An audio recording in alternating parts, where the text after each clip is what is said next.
What's going on, guys? Welcome back to the Night Owl channel. Welcome to this video where I'm showing you guys 5 strategies that you can use at Town Hall 10 with low heroes and without the use of a siege machine. So this is one of the hardest videos I've ever made on my channel. It's very difficult to 3-star a max Town Hall 10 without a siege and with low heroes. Before we jump to the replays and the attacks that got me the 3-star against my max Town Hall 10, let's take a look at the profile that I'm using here. You can see that I have low heroes. I have a 21 king and a 26 queen. They're both lower than the max for Town Hall 9, so they're definitely low. And some of the troops on here aren't maxed out as well. But I got 5 strategies for you guys to try out if you're having a hard time and you don't have a siege machine and you have low heroes. I'm telling you guys, this is one of the hardest videos I've ever made. And hopefully you guys aren't going against max bases in war. Hopefully the bases you're going against is a little easier to go against, so you'll have a little easier time with each of the strategies. But for me, I went against my max Town Hall 10 and had a very hard time with it. You can tell by this little montage that I took a few days ago that I've literally just been crunching out attacks over attacks over attacks, trying to find the best ones for you guys, and I have 5 for you guys to try out. So with that being said, guys, let's go ahead and jump into the first attack. Alright guys, starting the list off at number 5, we have the GoWiPe or the GoWiPe plus bowlers attack strategy. And this attack strategy got one of my bases down. As you can see, we're going against a max Town Hall 10 with the account that I just showed you, and I was able to 3-star this base. Very luckily, you'll see at the end of the replay, it was a very lucky attack, but I was able to get the 3-star with this GoWiPe plus bowlers attack strategy. And the reason that I found this strategy is because I was using GoWiPe and I was manipulating the variation, just trying different things, throwing in hogs, throwing in Valkyries, and then I tried the bowlers, and the bowlers worked a lot better than the other variations that I use. So GoWiPe plus bowlers is first on our list. We have a max Pekka coming out of the clan castle, and we have the golems on the left and right side, wizards behind them to funnel, and we have a couple jumps to get us through the middle of the base. So that's what I noticed about these attack strategies. You're going to need, you know, 1 or 2 jumps at least to get through the base, because you don't have the wall wrecker, I don't have any quakes or anything like that, no quad quake or anything like that. Plus my quakes were only level 1 and it didn't give me enough value. The radius was just too small for me to use and I couldn't effectively use the quad quake. But the 2 jumps to get through the base is what I use. You can see the base is pretty much destroyed at this point. And the reason it came down to luck is because look at the way the Pekkas are positioned versus the other troops. The Pekkas are in front, they're absorbing most of the damage, while the bowlers and the wizards and the queen, who's still alive and has her ability, is able to snipe off the remaining defenses. And I luckily get this attack strategy. As you saw by the montage, it wasn't the first attack that got me the 3-star with this strategy. It took me 3 or 4 tries against different bases, different angles. But there you go, guys. Number 5 on our list is going to be GoWiPe plus bowlers. Each attack is going to have a link down in the description for you guys, so you guys can see more replays on tougher bases. I mean, it doesn't really get much tougher than that, but you know, more replays, more in-depth analysis on how the attack works and all that. But number 5 on our list is going to be GoWiPe plus bowlers. Alright guys, coming in at number 4, we have the GoVaHo attack strategy. In this composition, I am including a Pekka just so that it provides more tanking, and then that way, if all the Valkyries die, you at least have something in front of your wizards or your heroes, so that way they can provide the value to take down enemy heroes and the enemy CC, so that way all your Valkyries don't die on you and you have nothing left. But GoVaHo is number 4 on our list. It was honestly a strategy I didn't think was going to make the list because I didn't really think it was that strong. But GoVaHo is actually extremely powerful, and the only reason it's not higher on the list is because I'm using max Hog Riders in the CC, and I don't think a lot of people can get max Hog Riders. If you're in a clan by yourself, if you're the leader, you know, people aren't going to be donating you max Hog Riders, and that's why it's a little lower on the list, but it is extremely powerful. If you can bring the Hog Riders in your CC and they're level 9 or level 10, it's going to be a lot easier for you to perform the strategy. If not, you can always bring a max Pekka in the CC instead of the Hog Riders, and then just bring extra Hog Riders in your composition. It just depends on how you want to use the strategy. But GoVaHo is extremely powerful. It took me 1 try in order to get the 3-star. I used it once, and that's all I needed for the strategy to work really well. You can see the Hog Riders coming in with the blue hammers.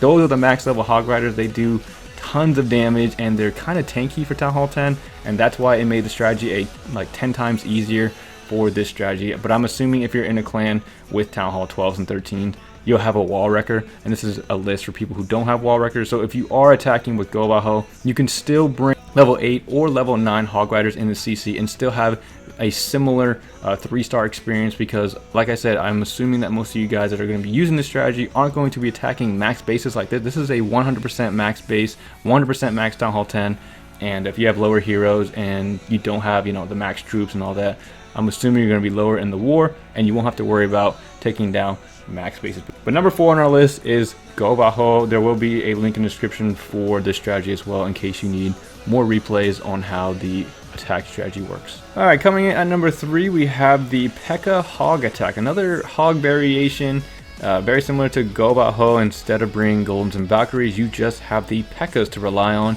to take down the enemy CC and clear out the enemy heroes. You can see there I'm clearing out the left and right side, so that way when I bring down my Pekkas and my heroes, they funnel into the middle. So because you only have Pekkas, you're relying heavily on Pekkas. If there are air troops coming out of the CC, you're going to want your queen or some wizards to follow behind with your Pekkas, or they will end up being killed and you won't be able to get the 3-star because the CC will still survive. In my CC for all these attacks, there are witches, I believe, baby dragons, loons, Valkyries. I made it very difficult for me to 3-star these bases, and that's why it took me so long to do it. That's why it was so frustrating, and that's why it was so difficult, because these are max strength bases, max Town Hall 10, and these are the top 5 that actually 3-starred some of the bases. But Pekka Hog is an extremely powerful attack strategy. Like I said, Pekkas have the advantage over Valkyries because they're tankier, they have more HP, and they don't die to spring traps.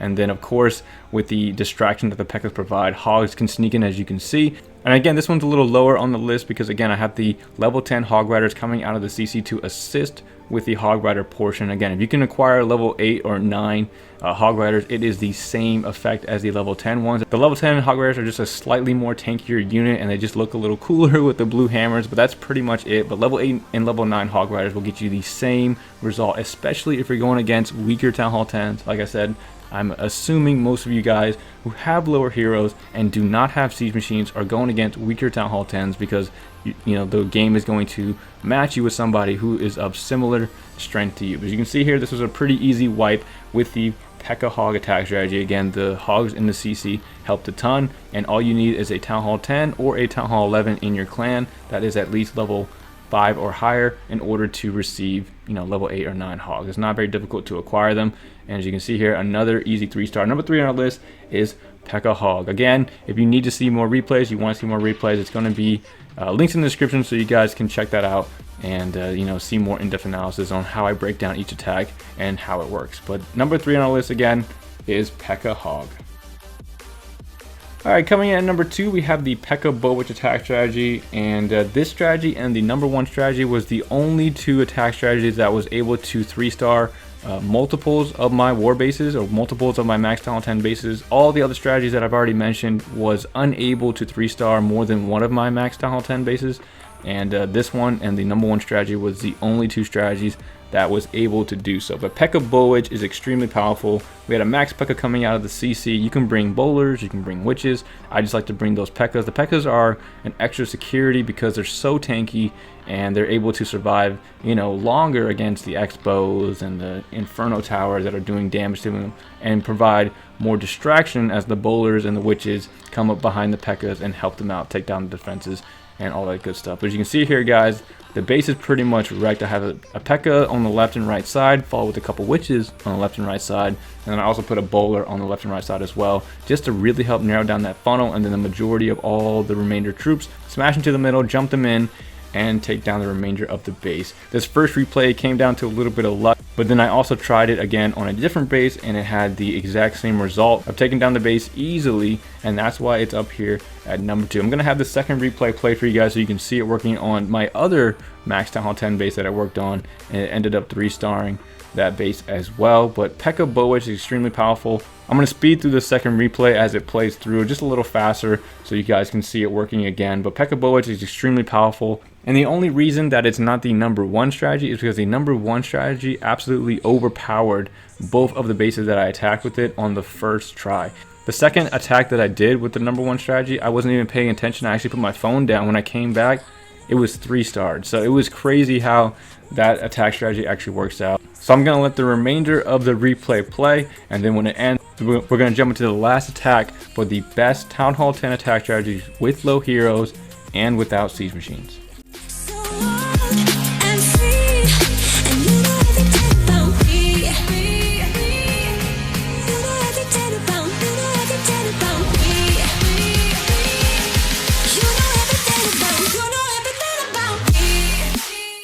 And coming at number 1, we have the BoWitch attack strategy. Now, if you're coming over from my Town Hall 10 low hero attack strategy with siege machines, you'll notice that this is also the number 1 strategy. And again, without the siege machine, it is still the number 1 strategy. Now, I have a Pekka coming out of the CC instead of the bowlers because I don't have the wall wrecker in order to, you know, smash my way in and have the bowlers come out and explode into the base. So I just bring a Pekka this time, so that way it provides, again, a little more tanking, a little bit more help, and a little more distraction as the bowlers, the witches, and the heroes make their way into the base to take down the enemy CC, enemy troops, and all the enemy defenses. Extremely powerful attack strategy. I've got the Hog Riders in reserve, ready to use them when I need to, and that is pretty much the essence of how strong this strategy is. As long as you use your spells in the right place and your Hog Riders in a very advantageous position, you're going to get the 3-star that you want every single time. And I really did not try that hard to get this 3-star, especially on the second replay, which I will play for you guys after this. I literally put down my phone and stopped watching it because I didn't think I was going to get the 3-star, and I picked my phone back up and I had the 3-star. It was crazy how it worked out. It's crazy how strong BoWitch is, and I definitely recommend it for you guys who do not have siege machines, who have low heroes. Use the BoWitch attack strategy. It's really easy. It does not require certain placements. It doesn't require certain, you know, the only thing that's requiring a little bit of skill is the placement of the Hog Riders, and they're just there to support. You can place 3 or 4 on one defense. You can snipe off isolated towers. You can snipe off isolated bows. I mean, the Hog Riders really have no end to them. You can use them however you want, and that's what really makes the strategy as strong as it is. It's not pure BoWitch. It's not pure giants, bowlers, and witches. Those Hog Riders that come in also provide a lot more value than if you just had a pure BoWitch attack. I definitely tried BoWitch, and it just didn't work as well as BoWitch. It didn't work in some of the other strategies. I tried a lot of strategies in order to make this list. I tried Quad Quake, Frozen Witch, GoVaHo. I tried Pekka Bull Bat, Drag Bat, Pekka Smash, you know, GoWiPe, GoWiPe, you know, go with witches. You know, I've tried everything. But there you have it, guys. The number 1 strategy with low heroes, with or without a siege machine, is going to be the BoWitch attack strategy. The only difference between the strategies is with the wall wrecker, you're going to bring bowlers in the CC. Once the wall wrecker reaches the middle of the base, it opens up those, you know, those max bowlers, and you rage and heal them. They do a ton of damage. And then without the wall wrecker, you just bring some wall breakers, and then you bring a Pekka instead, because I think the Pekka helps again with tanking, it helps with distraction, and provides a lot more value than the max bowlers. The bowlers are a little squishy. I had a lot of issues with some of the other bowler strategies because, like, I had a max loon in my war CC, or in the CC that I was going against, and even when the loon got destroyed and it would fall on top of the bowlers, it would kill all of them. It was a very frustrating process to make this video. Definitely drop a like if it helped you guys or anything like that. This took a lot of effort in order for me to make this video, testing several different strategies, you know, days on end, hours and hours of just grinding and changing variations, trying different angles. But as you saw, that last replay kind of dwindled down to a little bit of luck, because again, I put my phone down thinking that the BoWitch wouldn't get through, and when I came back, I was like, oh, wow, I'm going to get this 3-star. So BoWitch, extremely powerful attack strategy. Definitely recommend it if you have low heroes and you don't have a siege machine, or if you do have one and you still have low heroes, because you can't queen charge, you can't queen walk, can't do anything where your heroes play a big role, so you have to rely solely on the troops to get the job done. But that's pretty much it for the video, guys. Again, I would highly appreciate a like or subscribe if this video helped you. This took a lot of work for me to do, and again, one of the hardest videos I've ever done on this channel, because it is not easy to 3-star max Town Hall 10 when you don't have a siege machine and you have lower heroes. But that's all I have for the list, guys. If you guys have any questions, let me know. Again, links in the description for the attack strategies if you guys need more replays and stuff like that. If you guys have any questions, feel free to let me know, and I will answer them to the best of my ability. This is the first video you've seen from my channel. I definitely appreciate you for watching. But other than that, guys, that's all I have, and I will see you guys in the next video. Thanks for watching, everyone.